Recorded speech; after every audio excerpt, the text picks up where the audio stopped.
My in-laws are inviting us to dinner tonight, Robert told me yesterday afternoon.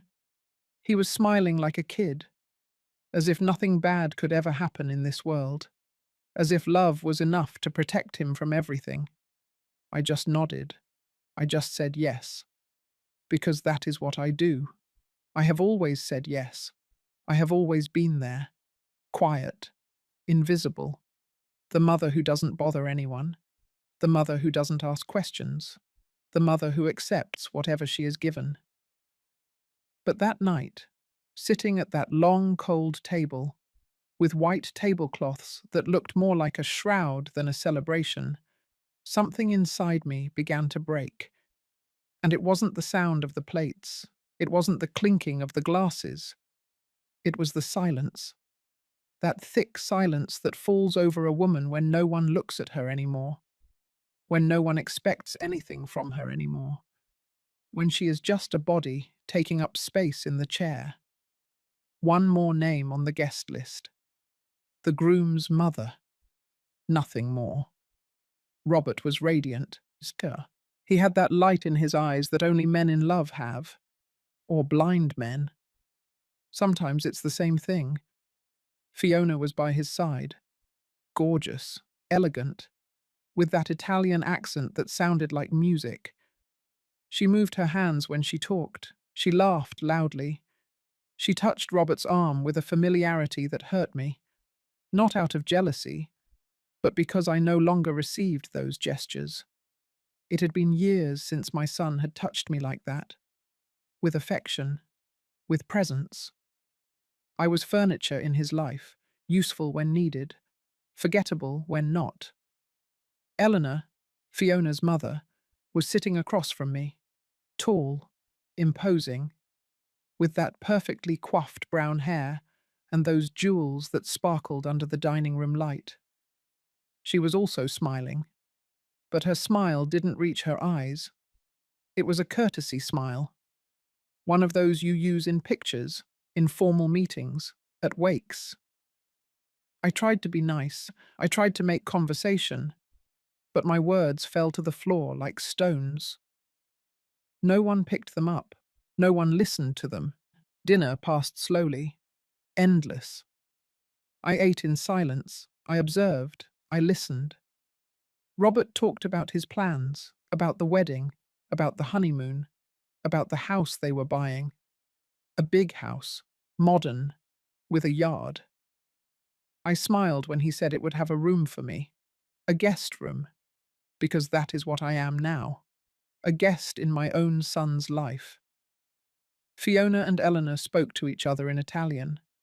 Sometimes. Not all the time. Only when they wanted to say something that Robert shouldn't understand yet, or that I should never understand. But I understood. Every word, every syllable, every pause, every contained laugh. Because I lived in Italy. 15 years of my life were in Florence, working, studying, loving, losing. But no one knows that, not even Robert. Because he never asked. He never cared where his mother came from. He only cared that I was there. Quiet, available, invisible. Then Robert got up. He said he was going to take the plates to the kitchen. He was always polite, always helpful. I taught him that. To respect. To help. Not to let women carry everything alone. How ironic.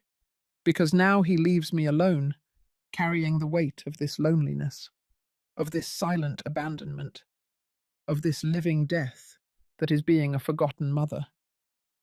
And as soon as Robert left the dining room, everything changed. Fiona leaned toward her mother. Eleanor moved closer to her, and they began to speak, in Italian, fast, low, as if they were sharing a delicious secret, and they laughed. My God, how they laughed. With that laugh that is not joy, it is cruelty, it is scorn, it is the sound that evil makes when it feels safe, when it thinks no one is watching it, when it thinks the victim doesn't understand. But I understood. Every word. every insult, every mockery. Fiona said I looked like a country bumpkin, that my hands were rough, that my clothes were cheap, that I smelled old. Eleanor laughed.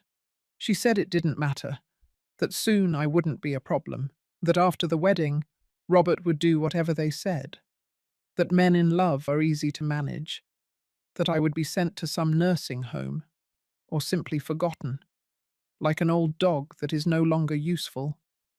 And then they said something more, something that chilled my blood.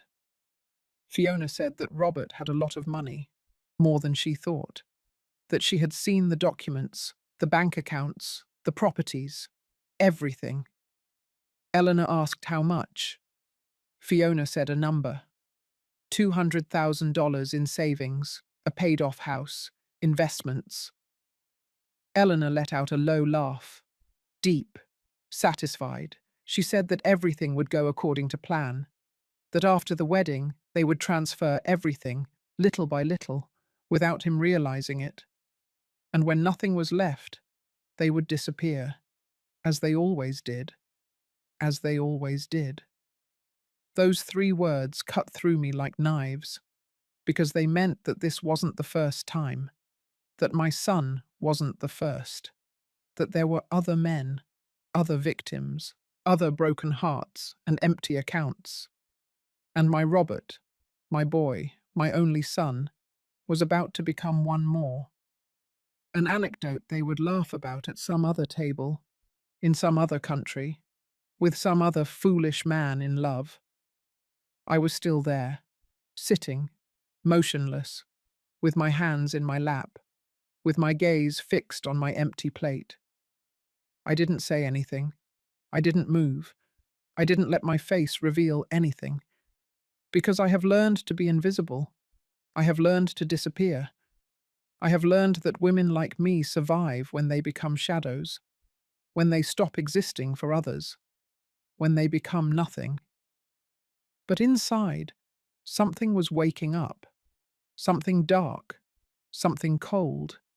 Something that had been sleeping for years, decades, a whole life of silence, of obedience, of acceptance. It was ending. Because a mother can bear anything, any humiliation, any pain. But she cannot stand still when they are going to destroy her son.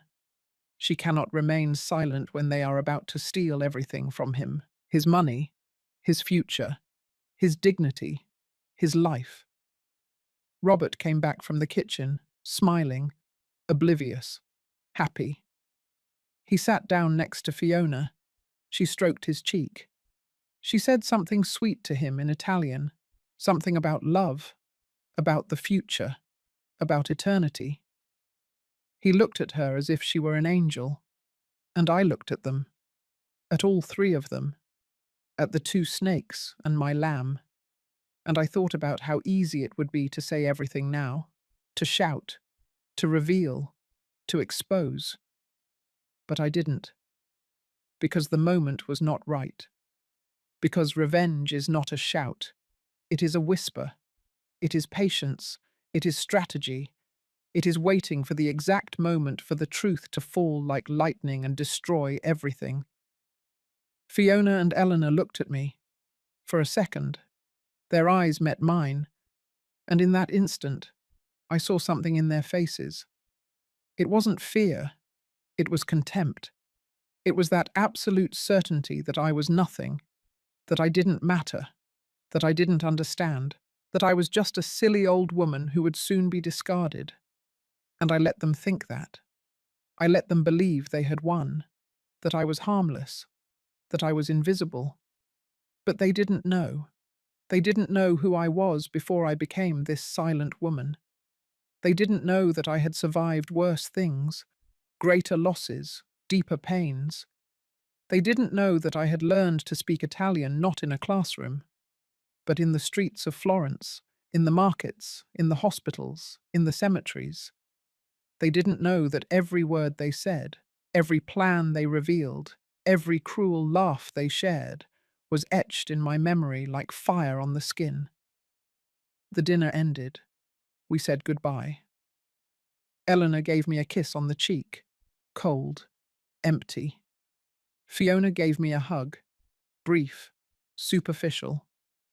Robert walked me to the door. He asked me if I had liked the dinner, if I liked his in-laws, if I was happy for him. I said yes. To everything. Because that is what I am supposed to say. Because that is what they expect of me. The mother who doesn't cause problems. The mother who only nods. The mother who disappears when she is no longer needed. But as I walked to my car, under that dark, starless sky, I was no longer the same woman who had arrived. Something had changed. Something had broken. And something new was being born. Something they didn't expect. Something no one expected. Because silent women are not always asleep. Sometimes they are just waiting, observing, planning. And when they wake up, the world trembles. Robert was born in the spring, on a cold, rainy April day. I was 23 years old. I was young, I was strong, I was a different person. A person who no longer exists. A person buried under years of sacrifice and silence. When I held him for the first time, when I felt his warm weight against my chest, when I heard that cry that was pure, new life, I thought nothing bad could ever touch me. I thought love was enough. I thought being a mother was the strongest shield in the world. How wrong I was. His father left when Robert was 4 years old. There were no shouts. There was no violence. Just one morning he got up, made his coffee, looked at me with those empty eyes that hadn't really seen me for a long time, and said he was leaving, that he had met someone else, that he was sorry. But he wasn't sorry. Not really. Men who leave never feel anything, just relief, just the freedom of leaving behind what no longer serves them. And I stayed, with a small child, with a badly paid job, with an apartment that smelled of dampness and broken dreams. I worked at everything, cleaning houses, serving in restaurants, taking care of other people's children while mine waited alone at home. Robert grew up fast, too fast. Sometimes I would come home and find him asleep on the couch with the television on. Other times he was awake, looking at me with those big eyes that silently asked why I was never there, why I was always late, why I was always tired. But I loved him. God knows I loved him. Every dollar I earned was for him, every extra hour, every double shift, every sleepless night. Everything was for Robert. So he would have clean clothes, so he would eat well, so he would go to school, so he wouldn't feel like he was lacking anything. Even if I lacked everything, even if I disappeared little by little, even if my youth was spent like a candle no one watches burn. When Robert was 12 years old, I got a better job, in an office. I didn't earn much, but it was stable. I could come home earlier, I could be with him, make dinner together, help him with his homework, watch movies on the weekends. Those were good years, quiet years. Robert was a good boy, studious, respectful. Sometimes he would ask me about his father. I would tell him he was far away, that he had his own life, that he had left us because he wasn't happy.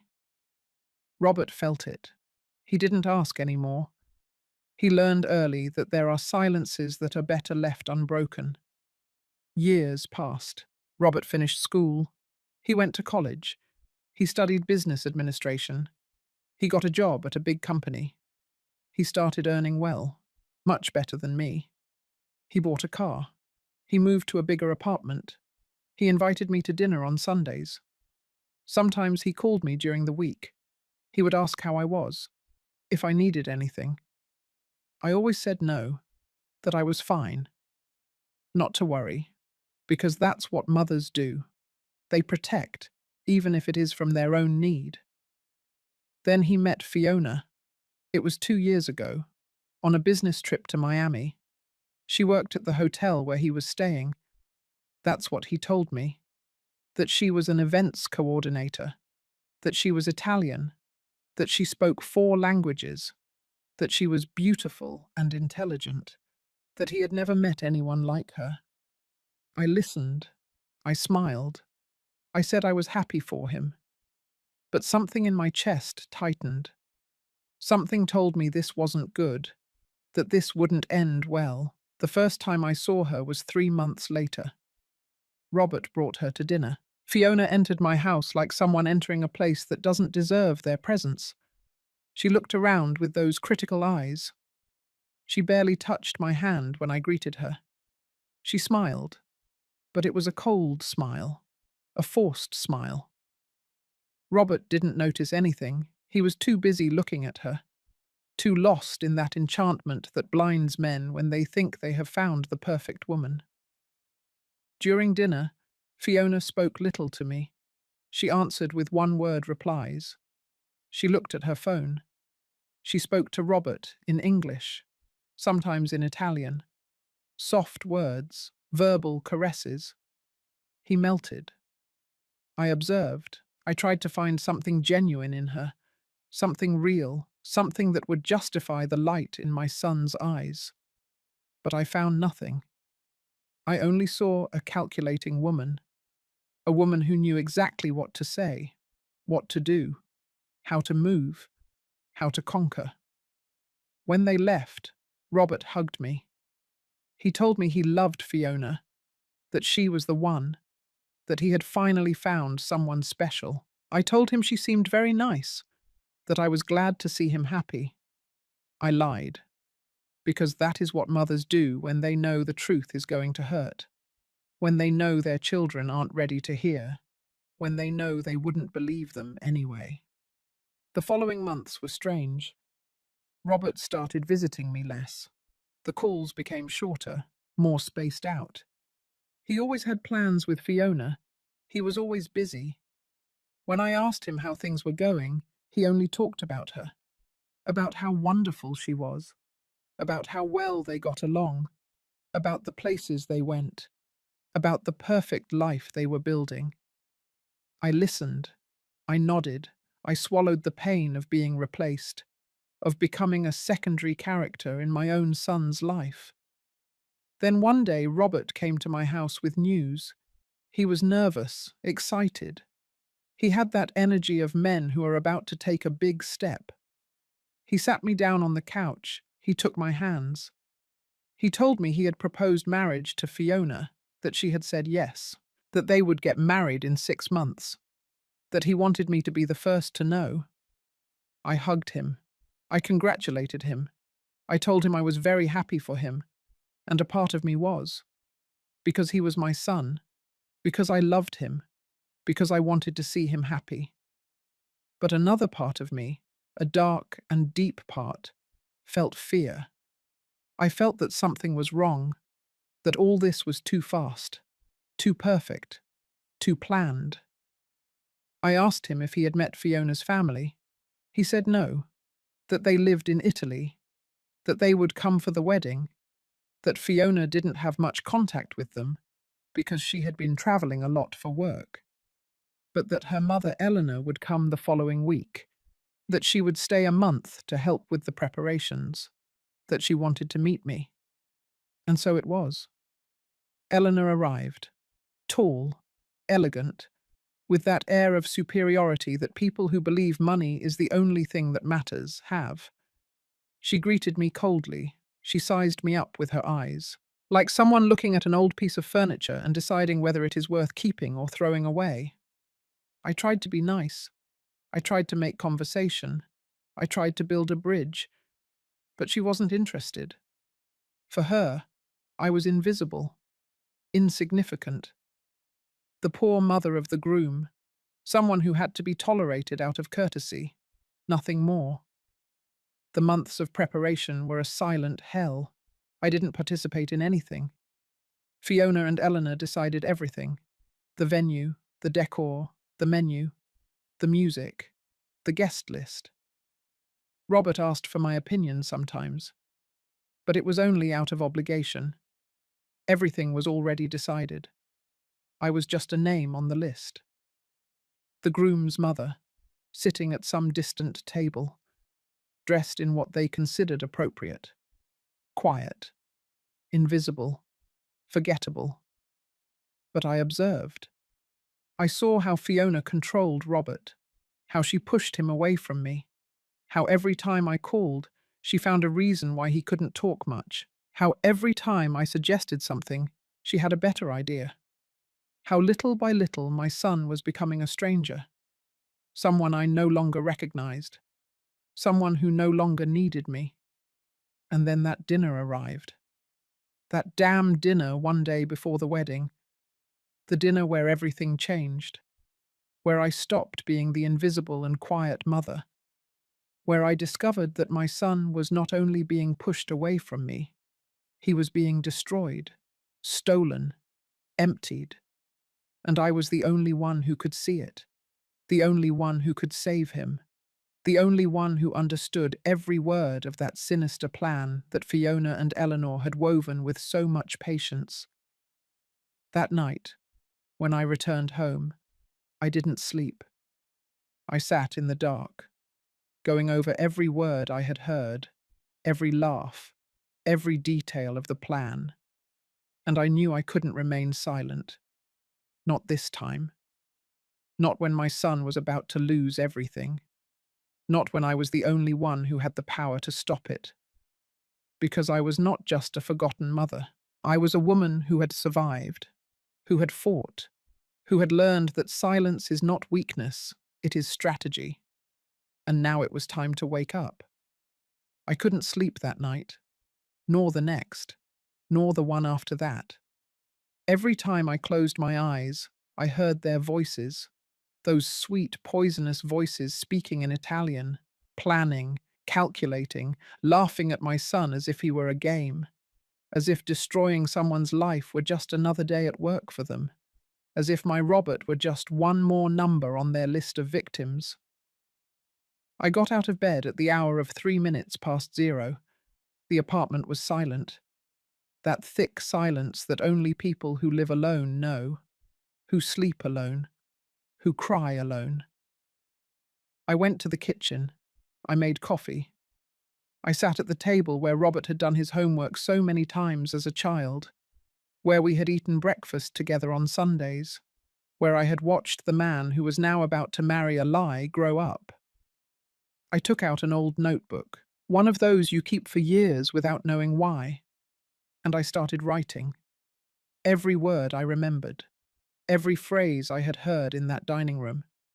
I wrote everything down, in Italian first, then I translated it into Spanish. I needed to see it. I needed to read it. I needed to confirm that it hadn't been a nightmare, that I had really heard what I thought I had heard. Fiona had said that Robert had $200,000 saved, that she had seen the documents, the bank statements, everything. Eleanor asked if she was sure. Fiona said yes, that he had shown her everything when they bought the house together, that he trusted her completely, that he was a foolish man in love like all the others, like always, like every time. Eleanor had laughed, that laugh that haunted me in the dark, and she said the plan was still the same. Get married, wait 3 months, enough time for him not to suspect, then start transferring the money, little by little. $5,000 here, $10,000 there, always with excuses. A family emergency in Italy, an investment business, a unique opportunity. Men in love always say yes. They always trust. They always give everything. And when nothing was left, they would disappear. Fiona would file for divorce. She would claim incompatibility. She would take her share of the assets. The house they had bought together was in both their names. That meant half was hers. And with a good lawyer, she could keep more, much more. Eleanor said they had contacts, that they had done it before, that they knew exactly how to move every piece. And then Fiona said something that broke my heart.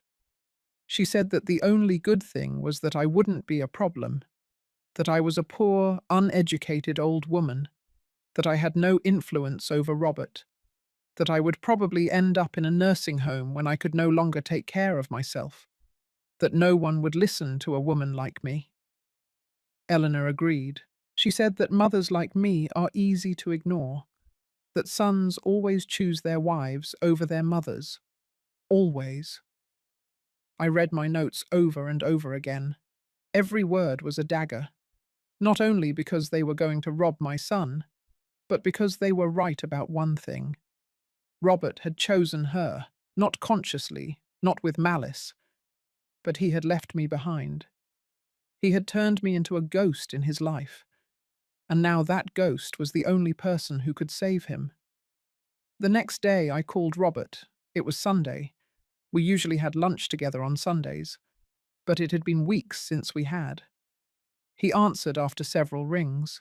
He sounded distracted, busy. I asked if we could meet. He said he was with Fiona, buying things for the honeymoon, that they were very busy, that the wedding was in 5 days. I told him I understood, that I just wanted to see him for a moment, that we hadn't talked alone for a long time. There was a silence. Long, awkward. Then he said maybe, in the afternoon, that he would call me. I hung up. He didn't call me. That night I sent him a text message. He didn't reply until the next day. It said he was sorry, that he had been exhausted, that he would see me at the wedding, that everything was crazy with the preparations. I read that message, and I knew I had already lost him, that Fiona had him completely, that I was just a nuisance to be kept at a distance. But I couldn't give up. I couldn't let this happen. So I did something I had never done, something I was ashamed to even think about. I went to the bank where Robert had his accounts. I didn't think I would achieve anything. I didn't have access to his information. I didn't have any legal right. But I knew one of the employees, Martha, an older woman who had worked there for 30 years. I had cleaned her house for years before getting my office job. We were friends, or something like it. I found her at her desk. She was surprised to see me. It had been a long time since we had seen each other. I told her I needed a favor, that it wasn't legal, that I would understand if she said no, but that it was for my son, that he was in danger. Martha looked at me with those tired eyes that people who have seen too much have. She asked me what I needed. I told her I just wanted to confirm how much money Robert had in his accounts. Nothing more. I didn't want to make any moves, just to know. Martha hesitated. She looked around. Then she sighed. She told me to wait. She went to her computer. She typed something. She frowned. She wrote something on a piece of paper and discreetly handed it to me. The number was worse than I thought. Robert had $240,000, not $200,000. $240,000. Years of work, of saving, of sacrifice. All there. Waiting to be stolen by two women who saw him as an ATM with feelings. Martha asked me if I was okay. I nodded. I thanked her. I left the bank with trembling legs. That afternoon I searched the internet. I spent hours reading about marriage fraud, about women who married men for money, about international schemes, about how they worked. The patterns were always the same. Beautiful women, foreigners, perfect stories, distant families, quick weddings, absolute trust. And then the disappearance, the divorce, the ruin. I found forums, stories, testimonials, destroyed men telling how they had lost everything, their savings, their houses, their dignity. Some never recovered. Some filed for bankruptcy. Some simply disappeared, swallowed by the shame and pain of having been so blind, of having trusted so much. of having loved the wrong person. And then I found something. A news story from 3 years ago, in a newspaper in Argentina, about two Italian women arrested for marriage fraud. They had swindled 5 men, more than $500,000 in total. When I opened the attached photo, my heart stopped. It was them. Fiona and Eleanor, younger, with different names. But it was them. The same eyes, the same smile, the same pose of calculated innocence. I read the full article, trembling. They had been arrested, prosecuted. But something had gone wrong in the trial. A legal technicality. Lack of strong evidence. They let them go. They disappeared afterwards, without a trace. And now they were here, in my city, about to marry my son, about to steal everything from him, about to leave him empty and broken like those other men. I printed the article. I printed the photo. I printed everything.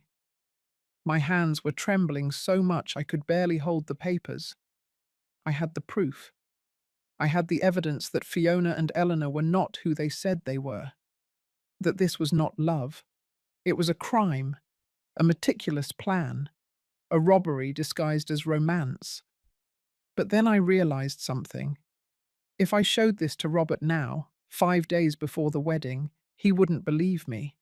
He would think I was jealous, that I was making things up to ruin his happiness, that I was a possessive mother who couldn't let go of her son. Fiona had done a perfect job of alienating him from me, subtly poisoning our relationship, making me look like a sad and obsolete figure in his life. And even if he believed me, even if he saw the evidence, she would find an explanation. She would say it was a mistake, that they were other people, that it was a confusion, and he would want to believe her, not me, because love does that. It blinds, it deafens, it kills the instinct for survival. I sat on the floor of my living room with the papers scattered around, and I cried. I cried like I hadn't cried since Robert's father left us. I cried for my son, for his innocence, for his blind trust, for all the pain he was about to suffer.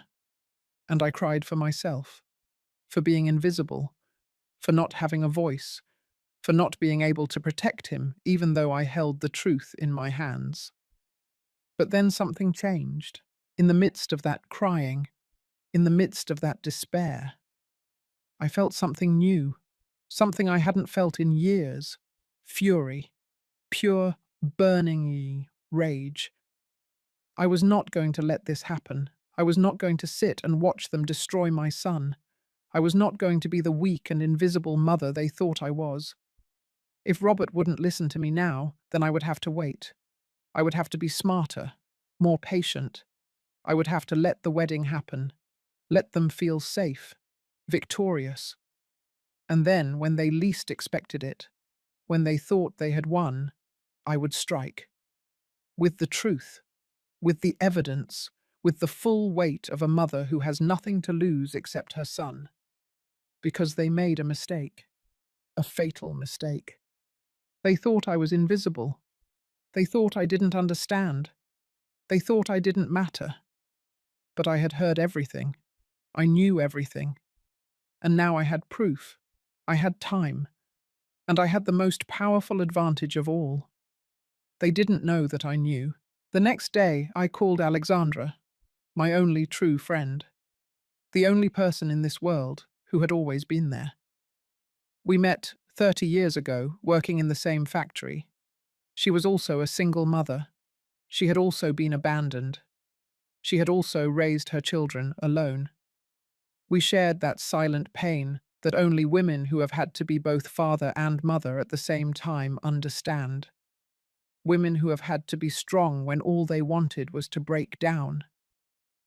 Alexandra lives 3 blocks from my apartment, in an equally old building, equally sad. When I arrived, she was making tea, always making tea. She says it's the only thing that calms her nerves. I sat in her kitchen, The same kitchen where we had cried together so many times, where we had celebrated our children's birthdays, when we didn't have money for big parties, where we had planned how to survive each month on wages that never stretched far enough. I told her everything, every detail, from the dinner to what I had heard in Italian, from the newspaper article to the $240,000 Robert had in the bank. Alexandra listened in silence. She didn't interrupt me.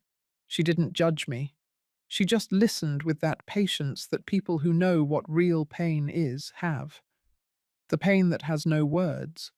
The pain that can only be shared in silence. When I finished, she put her cup down on the table. She looked at me with those tired but strong eyes, and she asked me what I was going to do.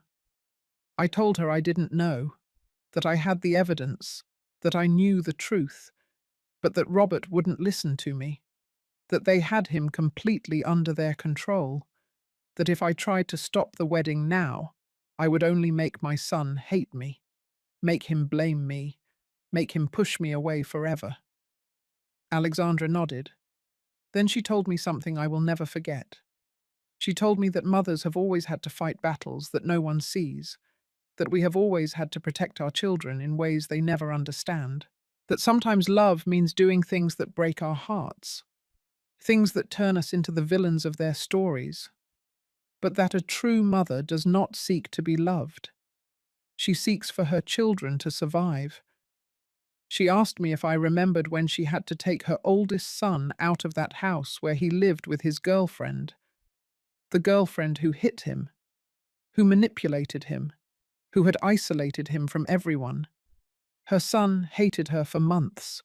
He blamed her for ruining his life, for destroying his relationship. But Alexandra didn't stop. She kept fighting. She kept being there. Until one day her son woke up. He saw the truth, and he thanked her for saving him, for loving him enough to be the bad guy in the story. I told her this was different, that Robert was an adult, that he was 35 years old, that I couldn't just take him out of there. Alexandra smiled, a sad smile, and she told me that then I had to be smarter, more strategic, that I couldn't attack head on. I had to wait for the perfect moment, the moment where the truth was so obvious that Robert couldn't deny it, where the evidence was so overwhelming that there was no room for doubt. That afternoon, Alexandra and I made a plan, a simple but effective plan. I would not stop the wedding. I would let it happen. I would act like the perfect mother, smiling, happy, invisible as always. But in the meantime, I would investigate. I would gather more evidence. I would follow Fiona and Eleanor. I would document every suspicious move, every conversation, every strange meeting. Alexandra knew someone, a private investigator. His name was Ted. He had been a police officer for 20 years before retiring. Now he worked independently. He did discreet investigations, surveillance, information gathering. Alexandra gave me his number. She told me I could trust him, that he was a good man, that he would understand my situation. I called Ted that very night. I explained everything to him. I told him I didn't have much money, that I only had my savings, $3,000 that I had saved for years for emergencies. Ted told me it was enough, that he would do what he could, that he understood what it was like to have a child in danger. He also had children. He also knew what it meant and to protect them. We met the next day at a coffee shop near downtown. Ted was a man in his 60s, grey hair, face marked by time. But his eyes were sharp, attentive. The eyes of someone who had seen the dark side of people, who knew how to recognize danger, who knew when someone was lying. I showed him everything, the newspaper article, the photos, the notes of what I had heard at dinner. Ted read everything carefully. He took notes, he asked questions, he asked for addresses, full names, details about Fiona and Eleanor, about Robert, about the wedding, about everything. Then he looked at me and said something that chilled my blood. He told me that it was probably too late to stop the wedding, that these women were professionals, that they had years of experience, that they knew exactly how to manipulate legal situations, how to disappear without a trace, but that if we acted quickly after the wedding, if we gathered enough evidence before they started stealing the money, we could stop them. He explained that he needed strong evidence, not just the old article. He needed proof that Fiona and Eleanor were still the same people from the article. Fake documents, travel records, connections with other frauds. And above all, he needed to record them, capture them admitting their plan. That would be what would convince Robert. That would be what would destroy them legally. I asked him how. How could we record them if they distrusted everyone? If they only spoke to each other in Italian? If I was invisible to them? Ted thought for a moment. Then he told me that that invisibility was my greatest advantage. That people don't watch what they say in front of those they consider insignificant. That if I could get close to them again, if I could create a situation where they felt comfortable talking, we could capture everything. He gave me a small device, an audio recorder, the size of a lighter. He explained how to use it, how to activate it without anyone noticing. He told me to carry it with me always, that if any opportunity arose to be near Fiona and Eleanor, I should turn it on, to record everything, that it didn't matter if it was in Italian. We would translate that later. The important thing was to have their voices, their words, their confession. He also gave me his card. He told me to call him if I saw anything suspicious. Anything. Any strange movement, any out-of-place meeting. He would start investigating their backgrounds, to look for connections with other cases, to track their past. He promised me he would do everything possible to protect my son. When I left that coffee shop, I felt different. I was no longer just a desperate mother. I was a woman with a plan, with an ally, with tools. I was no longer alone in this battle. I had Alexandra, I had Ted, and I had something more important. I had purpose, I had a mission: save my son, no matter the cost. The days before the wedding passed slowly and painfully. Robert barely called me. When he did, he sounded distracted, stressed. He said there were 1,000 things to do, that Fiona was nervous, that everything had to be perfect. I told him everything would be fine, that it would be a beautiful day. I lied, because I knew it wouldn't be beautiful. I knew it would be the beginning of his destruction. Fiona called me 2 days before the wedding. It surprised me. She never called me. She told me they needed me to arrive early on the day of the ceremony, that there was a family gathering beforehand. Only close family. Her, Eleanor, Robert, and me. She told me it was an Italian tradition, a family blessing before the wedding. I accepted. Of course I accepted.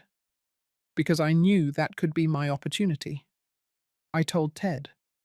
He told me that this meeting was perfect, to carry the recorder activated from the moment I entered, that it didn't matter how long it lasted, to record everything, that they would probably speak freely in Italian, believing I didn't understand anything, that was our golden opportunity. The night before the wedding, I didn't sleep. I stayed awake staring at the ceiling, thinking about everything that could go wrong, about everything I was about to lose. Because if this didn't work, if I couldn't stop them, I would lose Robert forever.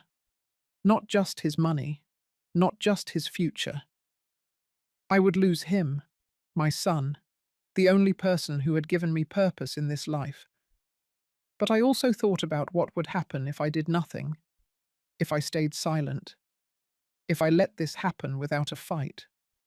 Robert would lose everything: his money, his trust, his ability to love. He would become another broken man, another victim, another sad story on the internet, and I would have to live with that guilt, with knowing that I could have saved him and didn't. So I made a decision that would change everything. It didn't matter if Robert hated me afterwards. It didn't matter if he never forgave me. It didn't matter if I became the villain in his story. I would save him, because that's what mothers do. They don't seek applause. They don't seek gratitude. They seek for their children to survive, even if it means sacrificing themselves, even if it means disappearing, even if it means dying a little in the process. I got up at dawn. I dressed carefully, a simple dress, grey, discreet, the kind of dress a mother wears who doesn't want to draw attention. I put the recorder in my purse. I checked it 3 times to make sure it worked. I practiced how to turn it on without looking, how to keep it close without being obvious, how to be invisible, while recording everything. Before leaving, I looked at myself in the mirror, and I saw a woman I no longer recognized. A woman who was 61 years old, who looked older, tired, worn out. But in her eyes there was something new, something that hadn't been there before. Determination, strength, fire. Because invisible women are not always asleep. Sometimes they are just waiting for the moment to wake up. And that moment had arrived. The morning of the wedding dawned grey. Heavy clouds covered the sky as if the universe knew something bad was about to happen. I took a cab to the hotel where the ceremony would be held. An elegant place. Too elegant for me. Too expensive. Too perfect. The kind of place where people who have money get married, or people who plan to steal it. I arrived 30 minutes before the agreed time for the family meeting. My hands were trembling. I had checked the recorder 5 times on the way. It was working. Hidden in my purse, ready to capture every word, every confession, every mistake Fiona and Eleanor might make. The receptionist directed me to go up to the 3rd floor. Suite 312.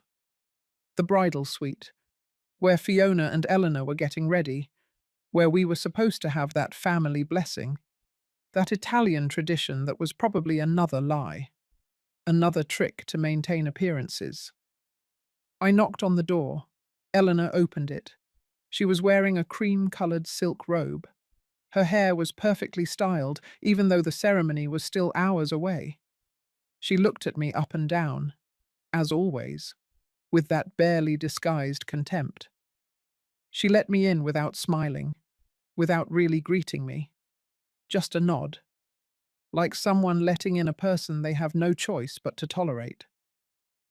Fiona was sitting in front of a huge mirror. A makeup artist was working on her face. She saw me in the reflection. She raised a hand, a minimal greeting. Cold. She continued talking on the phone in Italian. Something about flowers, about the decor. Her voice was sweet, charming, the voice of a happy bride, the voice of an accomplished actress. I asked about Robert. Eleanor told me he was in another room getting ready, that we would see him during the ceremony, that this meeting was just for the women of the family, to share an intimate moment before the big day. I nodded. I sat on a couch near the window. I discreetly took the recorder out of my purse. I placed it on my lap, covered by my shawl, activated, recording. The makeup artist finished and left. Fiona stood up. She admired herself in the mirror. She turned. She smiled. She was beautiful. I have to admit it.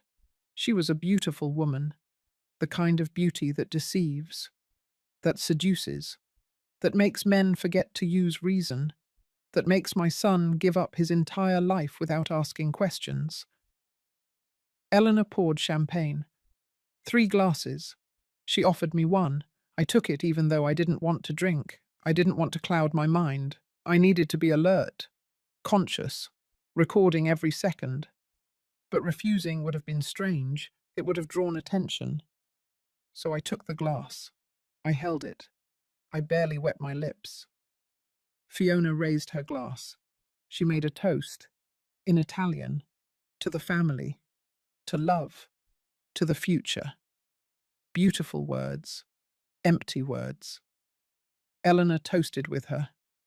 I did too, pretending I understood a few words, pretending I was just another excited guest, another happy mother, another fool who knew nothing. Then Eleanor locked the door. I heard the sound of the latch. My heart raced, but I remained calm. I kept my face serene, expressionless, the face of a woman who understands nothing, who sees nothing, who doesn't matter.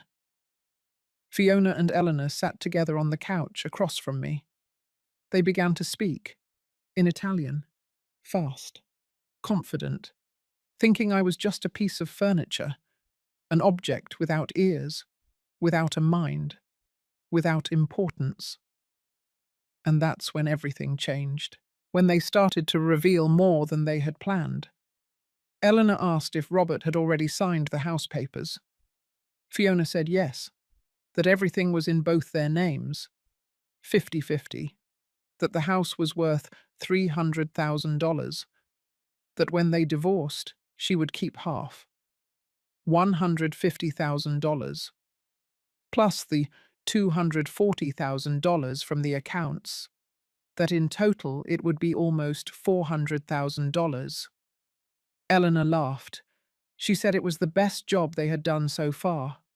Fiona said Robert was perfect, naive, in love, controllable, that he never suspected anything, that he believed every word she said, that it was pathetic how men became stupid when they thought they had found true love. Eleanor agreed. She said all men were the same. That ego was their weakness, that they felt special when a beautiful woman chose them, that they never wondered why. Then they talked about me. Fiona said I was the only problem, but a minor problem, that I had no influence, that Robert had barely called me, that after the wedding he would see me even less, that I would eventually disappear from his life completely. Like all annoying parents, like all useless people. Eleanor said it was better that way, that old mothers always cause problems, that it's better to cut them off from the beginning, that Robert was already learning to prioritize his wife over his mother, that that was exactly what they needed. A man without ties, without family to ask questions, without anyone who could interfere when they started moving the money.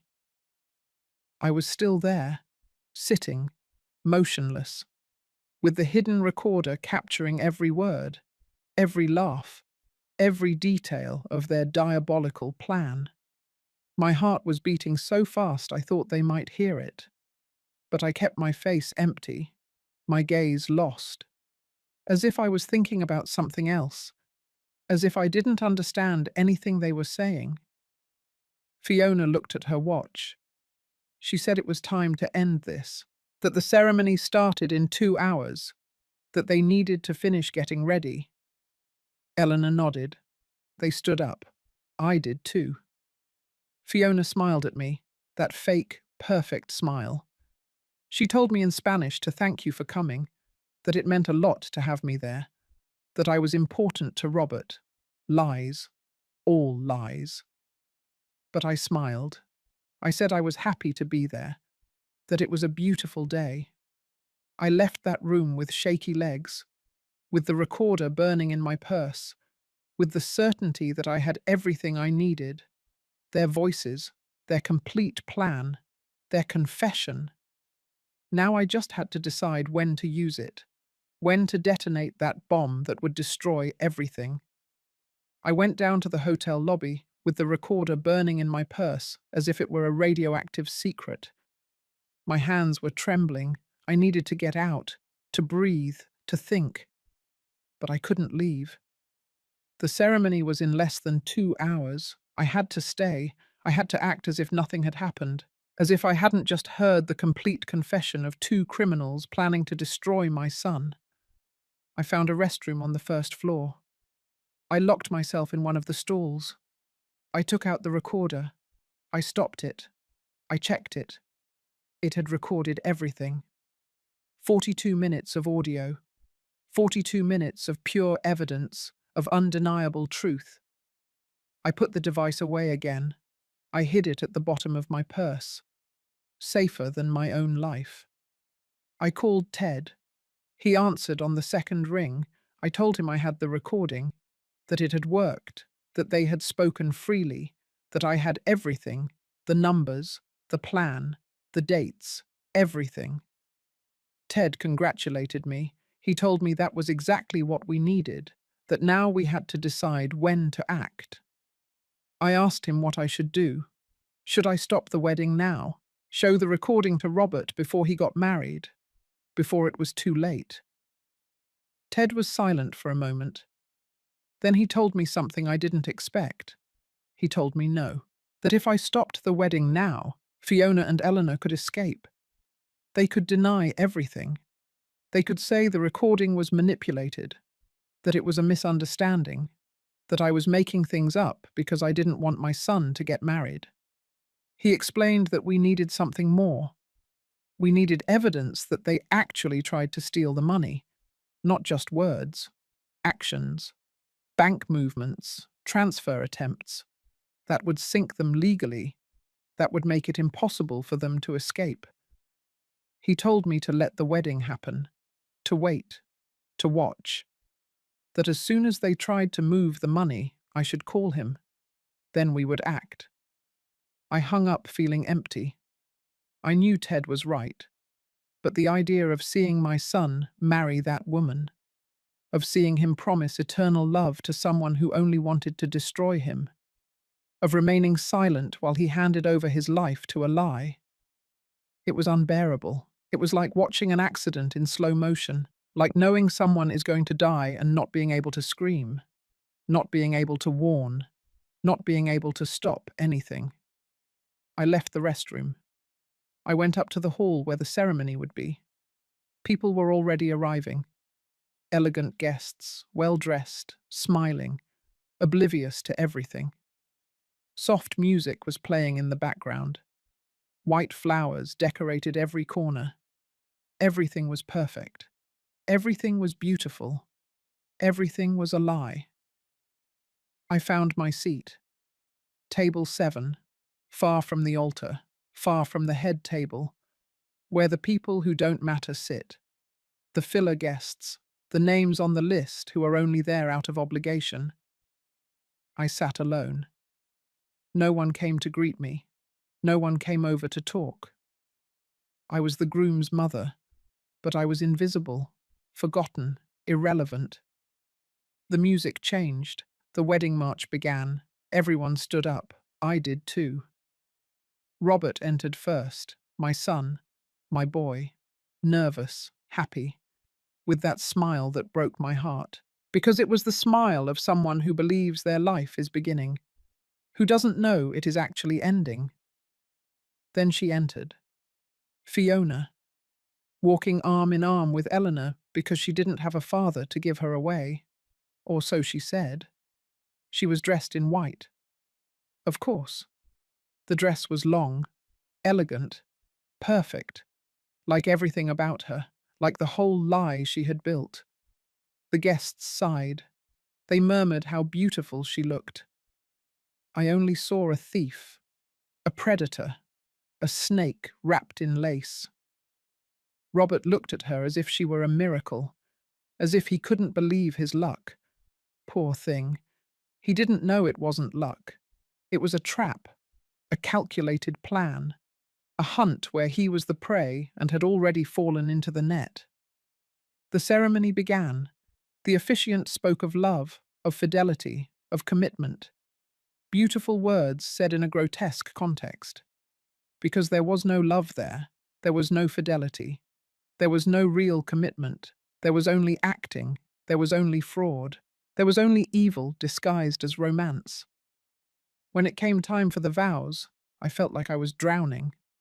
Robert promised to love her forever, in sickness and in health, for richer and for poorer.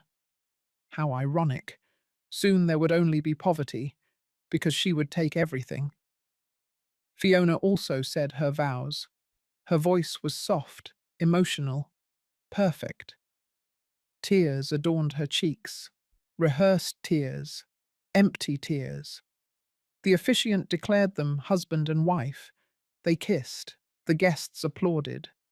I applauded too, because I had to, because I was still invisible, because I was still acting. But inside I was dying. Inside I was screaming. Inside I was praying this was a nightmare I would wake up from soon. The reception was worse. Robert and Fiona danced their first dance as husband and wife. He looked at her with adoration. She smiled with triumph.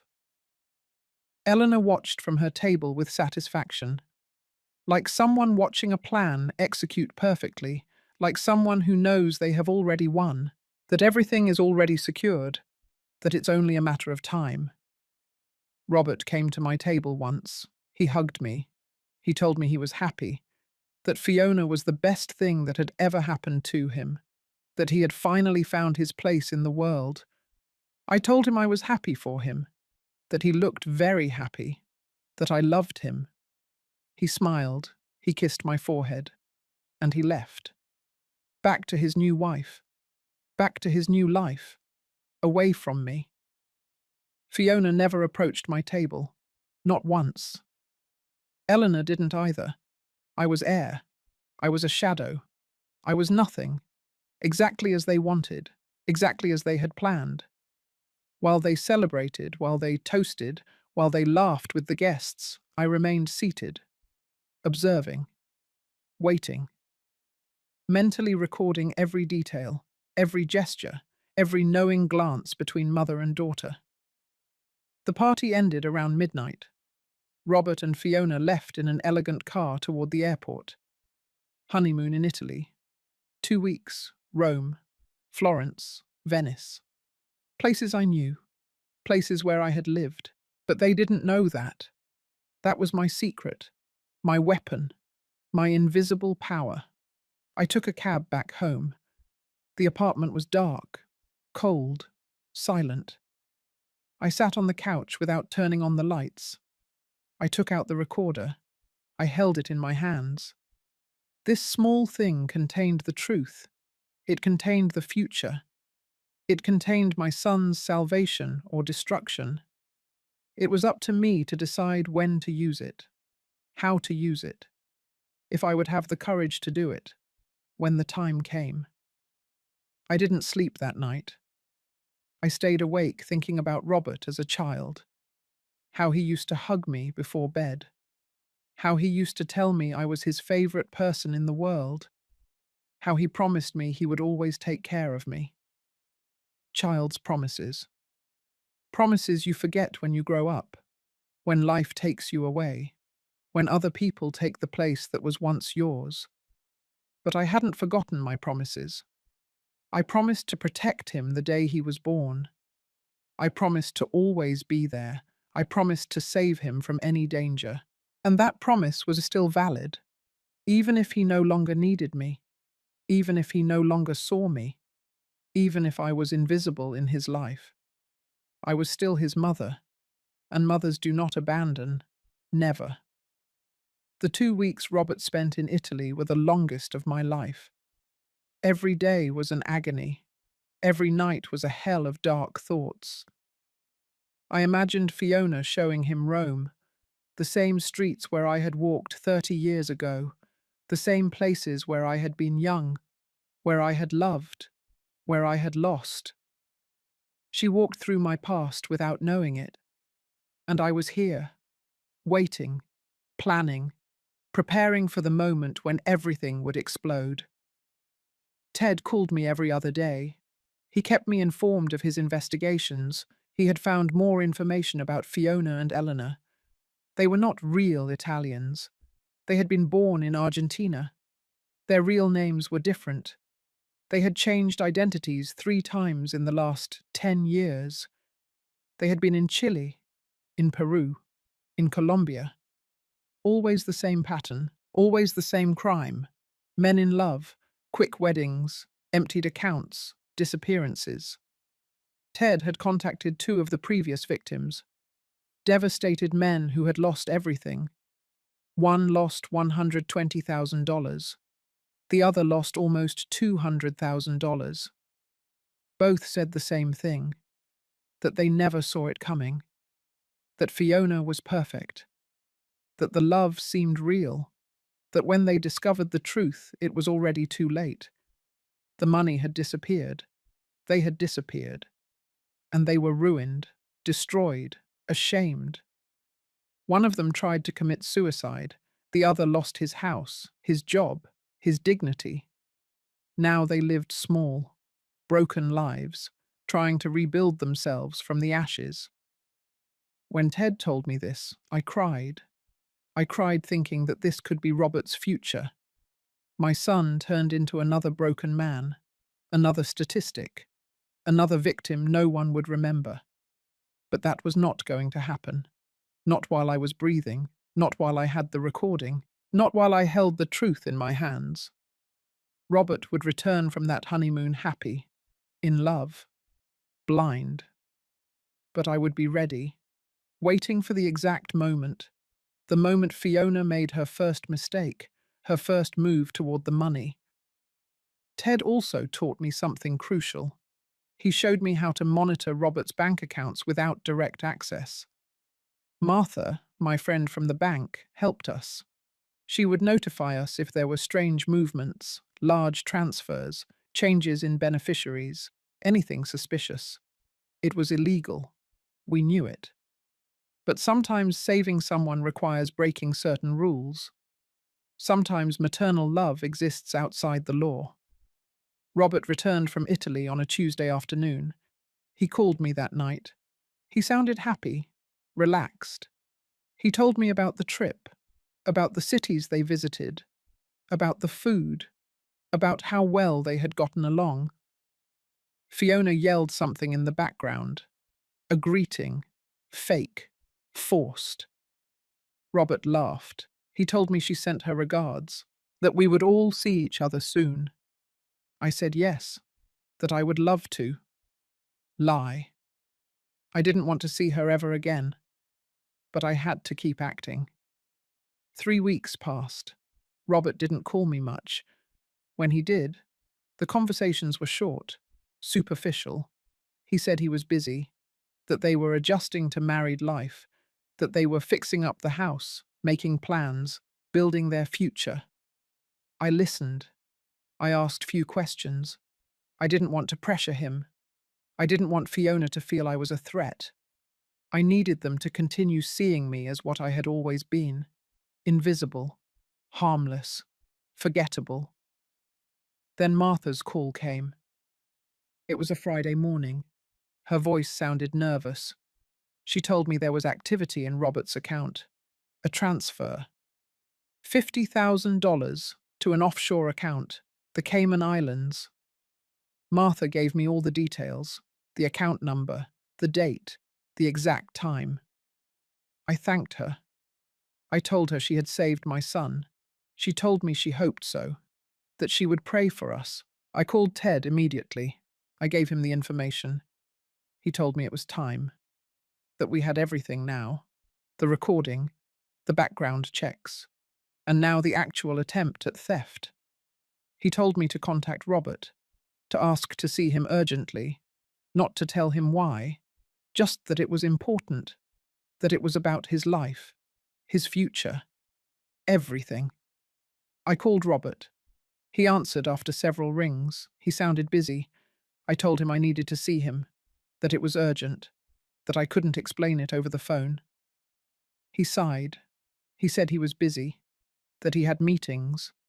I told him please, that it was the first time in years I had asked him for something like this, that I really needed to. There was a silence, then he agreed. He told me we would meet the next day, in the afternoon, at a coffee shop near his office. That night I prepared everything, the recording on a flash drive, The documents Ted had compiled, the newspaper articles, the photos, the statements from the other victims, everything organized, everything ready to be shown, to be revealed, to destroy the lie that had enveloped my son for 2 years. I didn't sleep. I stayed up rehearsing what I would tell him, how I would begin, how I would explain that I had been investigating, that I had recorded a private conversation, that I had violated his privacy, his trust, how I would make him understand that everything I had done was out of love, for protection, for that maternal instinct that cannot stand still when its child is in danger. I also thought about how he would react, if he would believe me, if he would get angry, if he would think I was crazy, jealous, making things up. I knew Fiona had done a perfect job of alienating him from me, making me look like a problematic mother, possessive, unable to let go of her son. Robert probably already had that image of me in his head. Fiona had probably already planted those seeds of doubt. But I had something stronger than her manipulations. I had the truth. I had proof. I had Fiona's voice confessing her plan. I had the bank movements. I had everything. And the truth always wins. Eventually. Painfully. But it wins. Saturday arrived. I dressed carefully. I put all the documents in my purse. I put the flash drive with the recording in a special pocket, close to my heart, as if it were the most valuable thing I had. And it was. It was my son's salvation. It was the end of the nightmare. It was the moment when I would stop being invisible. I took the bus to the coffee shop. I arrived 30 minutes early. I ordered a coffee that I didn't drink. I sat at a back table. I waited. Every minute was eternal. Every second brought me closer to the moment when everything would change, where my relationship with Robert would break or be saved, where I would become his heroine or his enemy. There was no middle ground. There was no turning back. Robert entered exactly at the agreed time. He saw me. He walked toward me. He looked tired. He had dark circles under his eyes. His face was thinner, as if he wasn't sleeping well, as if something was consuming him inside. He sat across from me. He asked me what was wrong. Why all the urgency? What was so important that it couldn't wait? I looked at him. My son. My boy. Now a 35-year-old man who thought his life was perfect, who thought he had found love, who didn't know he was married to a criminal. I took a deep breath. I took the flash drive out of my purse. I placed it on the table between us, and I said the words that would change everything. The words I had rehearsed 1,000 times. The words that would save him or destroy me. I said, Robert, I need you to listen to something. I need you to trust me, even if you haven't in a long time. Because what I am going to show you is going to hurt. It is going to shatter you. But it will save your life. Robert looked at me confused. He took the flash drive between his fingers. He looked at it as if it were something dangerous, as if he knew that what it contained would change everything. He asked me what it was, what was going on, why I was acting so strange. I told him I needed my computer, that he had to listen to something, that after that, everything would make sense. I took my old laptop out of my purse. I turned it on. My hands were trembling so much I could barely hold it.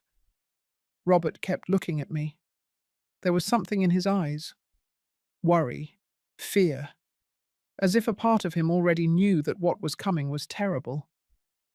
I inserted the flash drive. I opened the audio file. Before playing it, I looked at him one last time.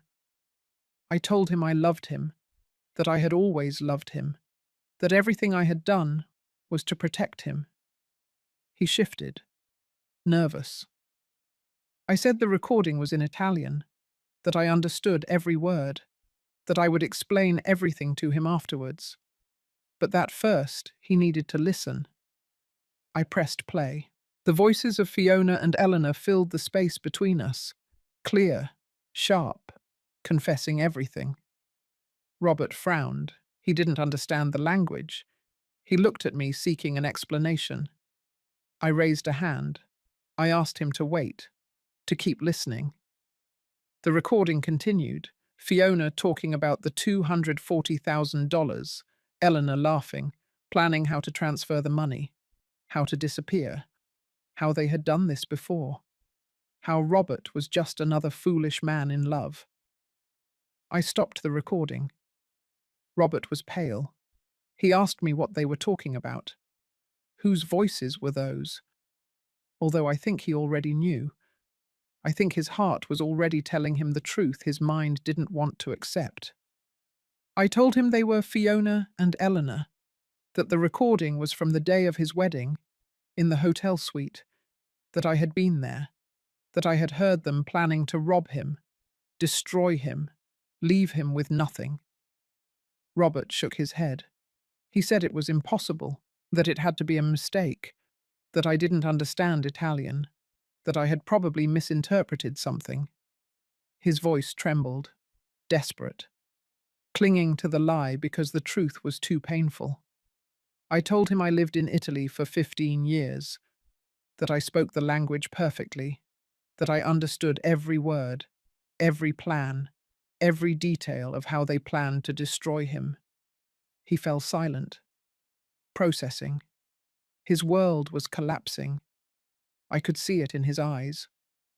I translated word for word what they had said. The $240,000, the house, the divorce plan, the previous victims, everything. Robert listened with his face getting whiter and whiter, his hands clenched on the table, his knuckles white, his whole body trembling. Then I took out the documents, the newspaper articles, the photos of Fiona and Eleanor with different names, the statements from the other victims, the records of the fake accounts. Everything Ted had compiled for weeks. I placed it in front of Robert. In front, I told him to look, to read, to see who the woman he had married really was. Robert took the papers with trembling hands. He read. His eyes scanned every line, every photo, every irrefutable proof that his wife was a professional swindler, a criminal, a lie with legs. When he got to the photos of the arrest in Argentina, something in him broke. He dropped the papers. He covered his face with his hands, and he started to cry. My son, my boy, crying like he hadn't cried since he was little, crying for the love he thought was real, for the life he thought he was building, for the future he had just discovered was an illusion. I got up. I walked around the table. I hugged him. He let me. He clung to me like when he was 5 years old and had nightmares, like when his father abandoned us, like when the world was too big and I was his only refuge. I told him I was sorry, that I wished I had been wrong, that I wished Fiona had been real, but that I couldn't let him lose everything without doing anything, that I was his mother, that my job was to protect him, even if it meant breaking his heart, even if it meant being the bearer of the worst news of his life. Robert pulled away from me. He wiped his tears. He asked me what else there was. I told him about the transfer, the $50,000 Fiona had moved yesterday, to an offshore account. I showed him the records Martha had given me. Robert took out his phone. He opened his banking app. He checked. And there it was. The transfer. $50,000. Disappeared. The first step of the plan. The beginning of the theft. His face transformed. Sadness gave way to something darker. Rage. Contained fury. He asked me what else I had discovered. I told him about Ted, about the investigation, about the other victims, about how Fiona and Eleanor had been doing this for years, in different countries, with different names. Always the same crime, always getting away with it, until now. Robert asked what he should do. I told him we had to act fast, that Fiona probably planned to move more money soon, that we had to freeze the accounts, contact a lawyer, go to the police, present the evidence, stop them before they disappeared. Because that was what they would do. As soon as they sensed danger, as soon as they suspected they had been discovered, they would disappear, like ghosts, as they always had done. I gave him Ted's number. I told him to call him, that he knew what to do, that he had contacts in the police, that he could help us build a solid case. Robert nodded. He dialed the number with trembling hands. He spoke with Ted. He listened. He took notes. When he hung up, he looked at me with a mixture of pain and determination. He told me Ted would come in 1 hour, that we would go to the police station together, that we would present everything, the recording, the documents, the transfer, everything. He asked me how I had known, how I had discovered all this. I told him about the dinner, about how I had heard them speaking in Italian, about how I had kept my secret for years, about how that silence had become my most powerful weapon.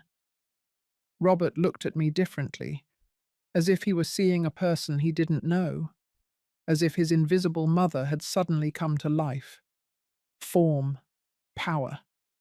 He told me he was sorry, that he had been a bad son, that he had left me behind, that he had prioritized Fiona over me, that he had let her push him away from me, that he should have listened when I tried to warn him, even though I had never directly warned him, even though I had always kept my doubts to myself, because that is how mothers are, quiet until there is no other choice but to speak. I told him he didn't have to apologize, that he had done what any man in love does, trust, hope for the best, that it wasn't his fault for having been manipulated by professionals, by women who had spent years perfecting their crime, their act, their art of destroying lives. Ted arrived exactly 1 hour later. It was the first time Robert met him. They shook hands. Ted showed him more evidence, more connections, more victims, more proof that Fiona and Eleanor were part of an international marriage fraud network. Robert listened to everything with a clenched jaw, with dry eyes now. There were no more tears, only determination, only need for justice. The three of us went to the police station together. Robert filed the formal complaint. Fraud, theft, identity theft. The detectives listened to the recording. They reviewed the documents. They contacted Interpol. They discovered that Fiona and Eleanor had outstanding arrest warrants in 2 countries, that they had been on the run for years, that they had finally been found, thanks to a mother who refused to remain silent, to a mother who turned her invisibility into her superpower. The detectives said they would arrest Fiona and Eleanor that very night. Robert gave them the address of his house, the house he had bought dreaming of a future that never existed. The detectives told him not to go back there, to stay somewhere else, that they would handle everything. Robert nodded. He looked at me. He asked me if he could stay with me, in my small, old apartment. I said yes. Of course, yes. Always yes. That night, Robert slept on the couch in my apartment, the same couch where he had slept so many times as a child, where he did his homework, where we watched movies on Sundays. He was back, broken, destroyed, but back. And I was there, as I had always been, as I always would be. I couldn't sleep. I stayed awake in my bedroom listening to his uneven breathing. I knew he wasn't really sleeping. I knew he was lying there in the dark, processing everything. The deception, the betrayal, the humiliation. How he had been so blind. How he hadn't seen the signs. How he had handed over his entire life to a lie. At the hour of 0:03, I received a call from one of the detectives. They told me they had arrested Fiona and Eleanor, that they found them packing, preparing to flee. They had plane tickets for tomorrow morning. Destination Spain. From there they would probably disappear again. Change identities. Look for the next victim. But they couldn't anymore. They had been captured. I told Robert in the morning. He didn't say anything. He just nodded, as if he had no emotions left, as if he was empty inside. We had breakfast in silence, coffee and toast, like when he was little, like when it was just the two of us against the world. We had returned to that place, but now he was a destroyed man, and I was the woman who had saved him. The following days were a legal chaos. Lawyers, statements, interviews with the police. The media found out. The story came out in the news. Mother discovers marriage fraud plan and saves her son. They sought me out for interviews. I refused all of them. I didn't want fame. I didn't want recognition. I just wanted Robert to be safe. The legal process lasted months. Fiona and Eleanor were formally charged. They would face charges in multiple countries. The other victims also started coming forward to tell their stories, to seek justice. Robert recovered his $50,000. The transfer was reversed. The house was completely in his name. He started the divorce proceedings, annulment of marriage for fraud, everything. During that time, Robert lived with me. He returned to my small apartment, to my simple life. He became my son again, not the distant man who visited me out of obligation, but my boy, my Robert. We had breakfast together. We had dinner together. We talked. We really talked, for the first time in years. He asked me about Italy, about those 15 years he never knew about. I told him everything. How I got there after his father left us. How I worked cleaning houses for Italian families. How I learned the language in the streets, in the markets, with the women who taught me while I mopped their floors. How I eventually got a better job. How I saved every dollar to come back and give him a better life. Robert cried when I told him. He told me he never knew how much I had sacrificed, how much I had left behind, how much I had suffered in silence. I told him that's what mothers do, suffer in silence, sacrifice themselves without asking for recognition, protect even if no one sees it, love even if it is not reciprocated, because a mother's love does not seek reward, it only seeks for her children to survive. One day Robert asked me why I hadn't told him about Italy before, why I had kept that secret for so long. I told him the truth, that he never asked, that he was always so busy with his own life that he never had curiosity about mine, that I had become invisible to him, and that invisible people keep secrets, not out of malice, but because no one is interested in listening to them. That destroyed him. He realized how much he had ignored me, how much he had taken me for granted, how he had allowed Fiona to erase me from his life. He apologized to me. He cried in my arms like when he was a child. He promised me he would never make me invisible again, that he would never leave me behind again, that he had learned the most painful lesson of his life, that the only person who truly loved him unconditionally was me, his mother, the woman he had forgotten. Fiona and Eleanor were sentenced to 8 years in prison, 8 years for multiple charges of fraud, swindling, document forgery. They would be deported to Argentina after serving their sentence. They could never return. The other victims also received some justice. Some recovered part of their money. Others at least had the closure of knowing that the criminals who destroyed them would finally pay. Robert sold the house. He said he couldn't live there, that every corner reminded him of the lie, the deception. He bought a smaller apartment, simpler, close to mine. Now we see each other 3 times a week. We have breakfast on Sundays. We have dinner on Wednesdays. We talk on the phone every day. I have become a part of his life again. I am no longer invisible. 2 weeks ago, Robert met someone, a woman from his work. Her name is Alexandra, like my friend.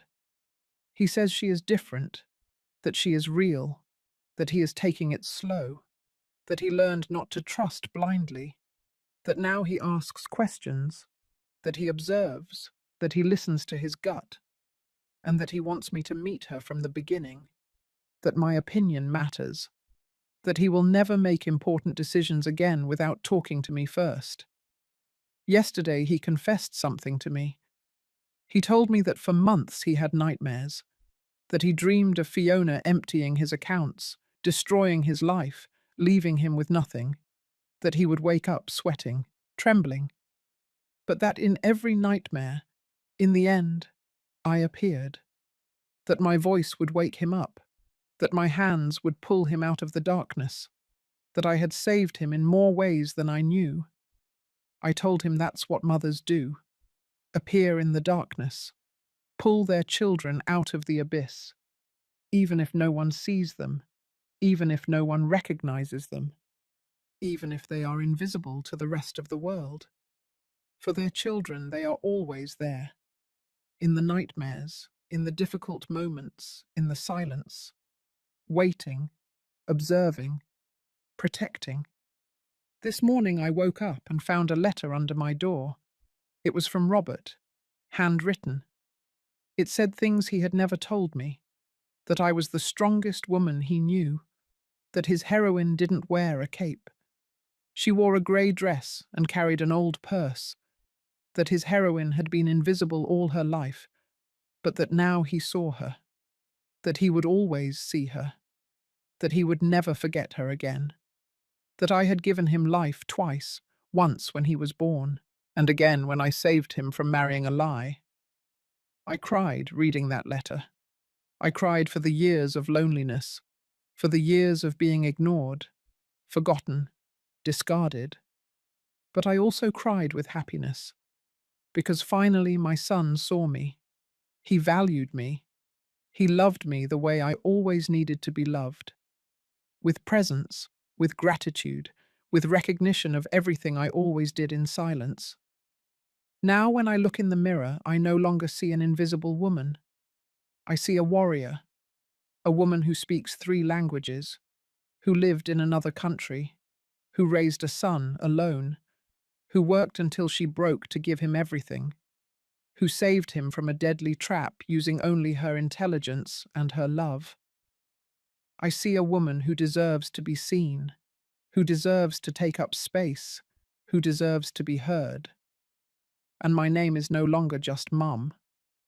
My name is Susan Fields, 61 years old, survivor, fighter, mother, woman who refused to stay silent when her son was in danger, woman who turned her invisibility into power, her silence into strategy, her love into salvation.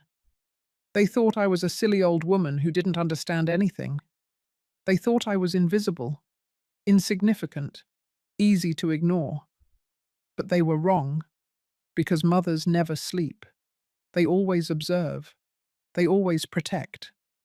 And when they wake up, the world trembles. My story is just beginning. Because now I know who I am. I know what I'm worth. And I will never let anyone make me invisible again. Never again.